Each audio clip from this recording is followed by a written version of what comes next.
సభ్యులందరూ కూర్చోండి.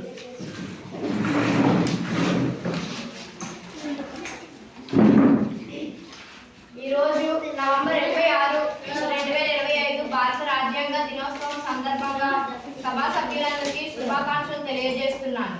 మనం శీతాకాల సమావేశాలు ప్రారంభించుకుంటున్నాం.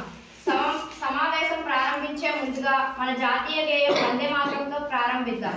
వందే మాతరం గేయం బంకిం చంద్ర చటర్జీ గారి కాలం నుండి జాలువారి 150 సంవత్సరాలు పూర్తి చేసుకున్నందుకు గుర్తుగా ఈరోజు మనం పూర్తి గేయాన్ని ఆలపించాక సభా సమావేశాన్ని ప్రారంభించుకుందాం. ఇప్పుడు మొదటిగా అధికార పక్ష నాయకులు, ప్రభుత్వ అధినేత అయిన ముఖ్యమంత్రి గారిని మాట్లాడవలసిందిగా తెలియజేస్తున్నాను. అసెంబ్లీ సభ్యులందరికీ నా నమస్కారములు. అధ్యక్ష, మా ప్రభుత్వం అధికారం చేపట్టి సంవత్సరం పూర్తి చేసుకొని 2వ సంవత్సరంలోకి అడుగుపెట్టి 5 నెలలు అవుతుంది. అధ్యక్ష, ఈ సమయంలో మేము ఎన్నికలలో హామీ ఇచ్చిన అన్ని హామీలను ప్రజలకు నెరవేర్చామని చెప్పడానికి గర్వపడుతున్నాం. అధ్యక్ష, ప్రజలకు ఇచ్చిన మాట నిలబెట్టుకున్నాం. అధ్యక్ష, మేము సూపర్ 6 హామీలు ఏవైతే ఉన్నాయో యువతకు 20 లక్షల ఉపాధి అవకాశాలు, స్కూళ్ళకు వెళ్లే ప్రతి విద్యార్థికి ఏడాదికి 15,000 రూపాయలు, ప్రతి రైతుకు 20,000 ఆర్థిక సహాయం, ప్రతి ఇంటికి ఉచితంగా ఏడాదికి 3 గ్యాస్ సిలిండర్లు, ప్రతి మహిళకు నెలకు 1,500 రూపాయలు మరియు మహిళలకు ఉచితంగా బస్సు ప్రయాణం నెరవేర్చాం. అధ్యక్ష, అధికారం చేపట్టిన అతి తక్కువ కాలంలోనే ఇవన్నీ నెరవేర్చాం. అధ్యక్ష, లేదు లేదు నెరవేర్చలేదు. ప్రస్తుత ప్రభుత్వం ప్రజలను మోసం చేసింది. దయచేసి సైలెంట్ గా ఉండండి. Please silence. సభకు ఆటంకం కలిగించకండి. ముందు ప్రభుత్వం రాష్ట్ర ఆర్థిక స్థితిని పూర్తిగా కొల్లగొట్టింది. అధ్యక్ష, ఆర్థిక స్థితి బాగా లేకపోయినా ఇచ్చిన హామీలు నెరవేర్చాం. అధ్యక్ష, వీటితో పాటు రాష్ట్ర ఆర్థిక పరిస్థితిని గాడిలో పెడుతున్నాం. అధ్యక్ష, ఎన్ని ఇబ్బందులు ఉన్నా ప్రజల శ్రేయస్సే ప్రభుత్వ శ్రేయస్సుగా మేము పనిచేస్తూ ఆ విధంగా ముందుకు పోతున్నాం. అధ్యక్ష, అలాగే ఈ సభా సమావేశాలలో కూడా మా ప్రణాళికల కృషిని మీ ముందు ఉంచుతాం. అధ్యక్ష, సమావేశం విజయవంతం అవుతాయని ప్రతిపక్ష సభ్యులు సహకరిస్తారని ఆశిస్తున్నాం. అధ్యక్ష, ధన్యవాదాలు. ఇప్పుడు ప్రతిపక్షం వారిని మాట్లాడవలసిందిగా తెలియజేస్తున్నాను. అధ్యక్ష, ముఖ్యమంత్రి గారు హామీలు అన్ని నెరవేర్చాం, అభివృద్ధి పథంలో రాష్ట్రాన్ని నడిపిస్తామని మాయ మాటలతో మారటి పూసి మారటికాయ చేశారు. అధ్యక్ష, ముఖ్యంగా విద్యా వ్యవస్థకు ఏం చేశారు. అధ్యక్ష, ఉపాధ్యాయులకు ఇచ్చిన హామీలు ఏంటి, చేసింది ఏమిటి. అధ్యక్ష, ఊరికనే ముందుకు పోతున్నా అని చెప్పడం కాదు, వారు ఏం చేశారో చెప్పమండి. అధ్యక్ష, చెప్పాలి సమాధానం చెప్పాలి. ఇప్పుడు మన గౌరవ విద్యాశాఖ మంత్రి వర్యులు శ్రీమతి వర్షిణి గారిని తమ శాఖకు సంబంధించిన అభివృద్ధి అంశాల గురించి తెలియజేయవలసిందిగా కోరుచున్నాను. అధ్యక్ష, నమస్కారం. అలాగే ప్రతిపక్షం వారికి కూడా నమస్కారం. అధ్యక్ష, మా ప్రభుత్వం విద్యా వ్యవస్థకు ఎనలేని సేవలు అందిస్తుంది. అధ్యక్ష, ముఖ్యంగా ఈ సందర్భంగా చెప్పాల్సిన విషయం ఏమిటంటే, మా పార్టీ అధికారంలోకి వచ్చిన తరువాత ప్రజల సహకారంతో పాటు ముఖ్యంగా ఉద్యోగులు, ఉపాధ్యాయులు కూడా అధ్యక్ష వారి లేదే ఈనాడు మేము లేవు. అధ్యక్ష, అలాంటి వారిని మేము ఎట్టి పరిస్థితుల్లో కూడా అన్యాయం చేయము. అధ్యక్ష, వారిలో 4 డిఏలు పెండింగ్ నుంచి ఇబ్బంది పెట్టం. అధ్యక్ష, పెండింగ్ ఉన్న డిఏలతో కలిపి పిఎస్సి ఇచ్చిన చరిత్ర మాది కాదు. అధ్యక్ష, అలాగే ఉన్న హెచ్ఆర్ఏ స్లాబ్ను తగ్గించి చరిత్ర మాది కాదు. అధ్యక్ష, అలాగే నెలంతా పనిచేయించుకొని సమయానికి జీతాలను ఇవ్వకుండా ఉద్యోగ ఉపాధ్యాయులను ఇబ్బంది పెట్టి నరకం చూపించే చరిత్ర మాది కాదు. అధ్యక్ష, మాకు ప్రజలంతా కొన్నైతే రెండో కన్ను ఉద్యోగ ఉపాధ్యాయులు. అధ్యక్ష, అందువలన వారికి కళలో కూడా మేము ప్రతిపక్షం వారిలాగా అన్యాయం చేయము. అధ్యక్ష, ఇది విద్యా వ్యవస్థలో అనేక అభివృద్ధి సంస్కరణలు చేపట్టాము. అధ్యక్ష,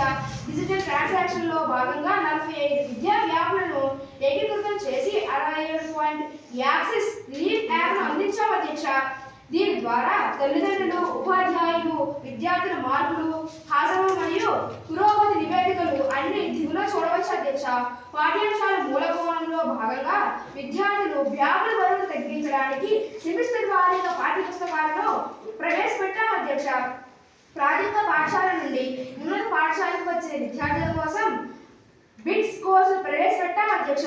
పాఠశాలలో మౌలిక సదుపాయాలను కల్పనను, ఆటల్ రికరింగ్ ల్యాబ్లను ఏబిపిఎం శ్రీ పథకం 855 పాఠశాలలో అమలు చేసి స్మార్ట్ క్లాస్ రూమ్లు, ల్యాబ్లు, ఆట స్థలంలో సహా మౌలిక సదుపాయాలను, అభ్యాస వాతావరణం మెరుగుపరుస్తున్నాం అధ్యక్ష. తల్లికి వందనం పథకం ద్వారా 1 నుండి 12 తరగతి విద్యార్థులకు ప్రతి ఒక్కరికి 15,000 రూపాయలు, అలాగే ఆడబిడ్డ నిధి పథకం ద్వారా 18 నుండి 59 సంవత్సరాల మహిళలకు నెలకు 1,500 రూపాయలు అందిస్తున్నాం అధ్యక్ష. అలాగే అధ్యక్ష, మరొక మూల విషయం ఏమిటంటే డిఎస్సి 2025 ద్వారా 16,347 ఉపాధ్యాయ ఉద్యోగులు కేవలం 150 రోజుల్లో భర్తీ చేసి డిఎస్సి చరిత్రలో రికార్డు సృష్టించాం అధ్యక్ష. ఇంకా మరుసటి సంవత్సరంలో మరో 2,000 ఉపాధ్యాయుల ఉద్యోగాలు భర్తీ చేసి మా ప్రభుత్వం సన్నాహం చేస్తుంది అధ్యక్ష. ఇన్ని కార్యక్రమాలు మా ప్రభుత్వం చేసినా అవన్నీ ప్రతిపక్షం వారికి కనిపించకపోవడం కళ్ళు ఉండి గుడ్డి వారిలా ఉన్నారు అధ్యక్ష. వారికి దేవుడు చూపు ప్రసాదించాలని కోరుతున్నాం అధ్యక్ష. ధన్యవాదాలు అధ్యక్ష. అధ్యక్ష, ఈ ప్రభుత్వం వారు ఏదో చేశామని ఫసలైన మాటలు మాట్లాడుతున్నారు అధ్యక్ష. సభను మధ్యలో ఇబ్బంది పెట్టకండి సార్, మీరు కూర్చోండి. ఇప్పుడు ప్రతిపక్షం వారు విద్యాశాఖ మంత్రి గారిని ఇంకేమైనా ప్రశ్నలు అడగవచ్చు.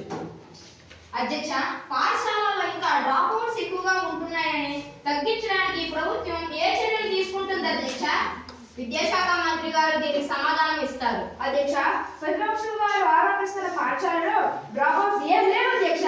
ఉపాధ్యాయులకు, తల్లిదండ్రులను సమన్వయం చేస్తున్నాం అధ్యక్ష. వీరితో పాటు మండల సిఆర్పీలకు పూర్తి బాధ్యత అప్పగించాం అధ్యక్ష. బడి బయట ఉన్న పిల్లలని గుర్తించి బడిలో చేర్చాలని తెలిపాం అధ్యక్ష. డ్రాప్అవుట్స్ నిరోధించడానికి డొక్కాసితో మధ్యాహ్న భోజన పథకం ద్వారా రుచికరమైన ఆహారం అందిస్తున్నాం అధ్యక్ష. అలాగే తల్లి పథకం అమలు చేస్తున్నాం అధ్యక్ష. ఇవన్నీ ప్రతిపక్ష వారికి గ్రహించకపోవడం శోచనీయం అధ్యక్ష. ధన్యవాదాలు అధ్యక్ష. స్కూల్లో డ్రాప్ అవుట్స్ ప్రైవేట్ పాఠశాలల మాదిరి ఏసీలు లేక పిల్లలు అల్లాడిపోతున్నారు అధ్యక్ష. సార్, ముందు కూర్చోండి. మీరు ప్రశ్నలు అడగడానికి అనుమతి తీసుకోలేదు. విలువైన సభా సమావేశాన్ని వృధా చేయకండి. ఇప్పుడు ప్రతిపక్షం వారు పిఠాపురం ఎమ్మెల్యేగా ఉంటూ ఉప ముఖ్యమంత్రి పదవి చేపట్టి పంచాయతీరాజ్, గ్రామ అభివృద్ధి, గ్రామ నీటి సరఫరా, పర్యావరణ, అటవీ శాఖ, సైన్స్ అండ్ టెక్నాలజీ మంత్రివర్యులను ప్రశ్నలు అడగవచ్చు. అధ్యక్ష, ముందుగా మంత్రివర్యులకి నా నమస్కారం. ఆయన ఫేవరెట్ హీరో అధ్యక్ష. సినిమాల్లో దుమ్ము రేకపోతారు అధ్యక్ష. కలెక్షన్ సునామీ సృష్టిస్తారు అధ్యక్ష. మరి మంత్రిగా బాధ్యతలు చేపట్టాక కూడా సినిమాలు తీస్తున్నారు అధ్యక్ష. ప్రజలకు సమస్యలు కనీసం పట్టించుకున్నట్లు కనిపించడం లేదు అధ్యక్ష.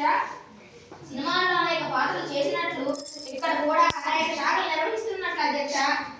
సినిమాలు బిజీలో పడి శాఖాపరమైన పనులు మాత్రం చేపట్టడం లేదు అధ్యక్ష. ఆయన వలన ప్రజలు జరిగింది ఏం లేదు అధ్యక్ష. ఉంటే చేస్తే చెప్పమని మీ ద్వారా అడుగుతున్నాను అధ్యక్ష. ఉప ముఖ్య